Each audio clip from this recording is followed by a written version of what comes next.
Hey, what's going on, my abnormal family? Good to see you guys. Like I said, I've had that procedure coming up on Thursday, so I'll miss Friday and probably a few days after that. But I want to get a few encounters out there for you all while I'm out. You'll be able to look at. So I'm going to try to drop as many videos as I can tonight. I'm working on some. I want to thank everybody that's not only our abnormal family, but has joined our outdoors family. I love having y'all over there. We do a lot of hunting, fishing, exploring, hiking, uh, remodeling, gardening, you name it, man. We do almost everything. There's a lot of outdoor stuff. So if you'd like to join that, we'd like to welcome y'all to become our family over there the way you became here. Y'all are the best out there. We appreciate you guys, and we'd love to have you on both channels because we've just grown close to you, Hunter and I. And you'll be able to see Hunter more on the other channel too. And he can, interact with you guys, and he likes that. So I'll put the link to our other channel down in the description. We'd love to have you. And we may even do a t-shirt giveaway over there. What do y'all think about that? I'll even sign it, and we'll have Hunter sign it too. I want to talk to y'all about the Arizona mogollon monster. It's in these eerie moments that visitors and locals alike have reported seeing a towering, hairy, vicious creature stalking across the landscape, sometimes unleashing a blood-chilling scream, unlike anything human. The beast has been dubbed the mogollon monster, and it's been reported many times dating all the way back to 1903. I like how they talk about how it screams. The first recorded sighting of the beast came in 1903 when I.W. Stevens told the Williams News.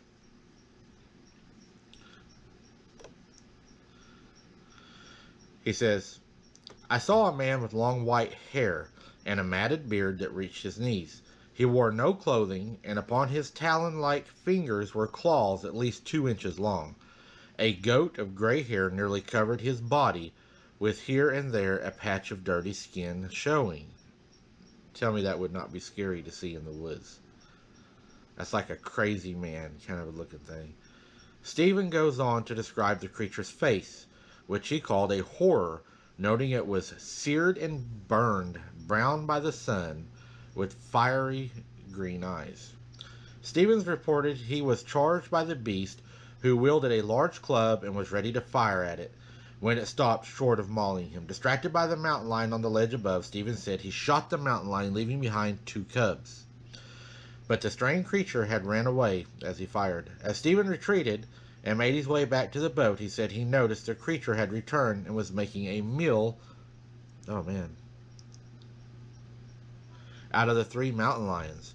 When Stevens yelled at the creature from the safety of his boat, he said it fled up the rock ledges, but not before he flourished his club again and screamed the wildest, most unearthly screech he had ever heard.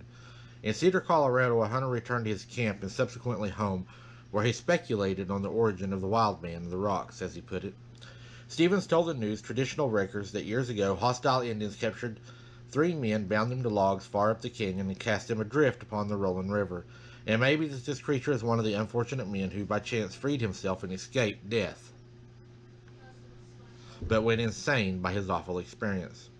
There are no records of such experience ever taking place, although 1903 the Grand Canyon was still a wild frontier, and skirmishes occasionally happened between regional tribes and westbound settlers that were not documented. Still, Stevens' ordeal isn't an isolated event. Others have reported seeing a strange creature resembling Stevens' original report over the years, although the details begin to vary. The reported sightings have mostly occurred in the mountainous mogollon Rim region of northern Arizona, hence the moniker is what they call it. But sightings have been reported as far away as Prescott Valley. Don Davis, who believed the encounter the mogollon monster on a Boy Scouts camping trip around 1944 near Payson, Arizona, studied sightings and tales of a terrifying creature and all the varieties known as a cryptozoologist. A person who evaluates scientific evidence for mythical creatures such as Bigfoot, the Chupacabra, and the Loch Ness Monster. Davis recounted his tale. The creature was huge, which makes me think not a man. Its eyes were deep set and hard to see, but they seemed to be expressionless. His face seemed pretty much devoid of hair, but there seemed to be hair along the sides of his face. His chest, shoulders, and arms were massive, especially the upper arms, easily upwards of 6 inches in diameter, perhaps much more. I could see he was pretty hairy.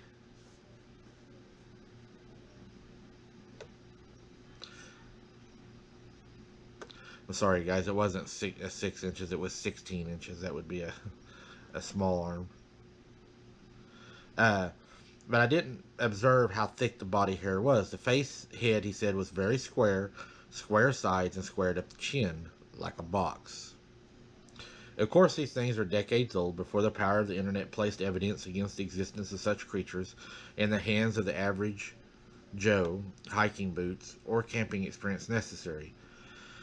But even as late as 2014, the mogollon monster is still being reported. A sociology student reported a cryptozoology news. Take a grain of salt. This is the hiking the Canyon Point Trail near Payson when he saw what he described as a troll-looking creature drinking from a pool of water. The student said the creature was human-looking, no hair on it, but full of bumps.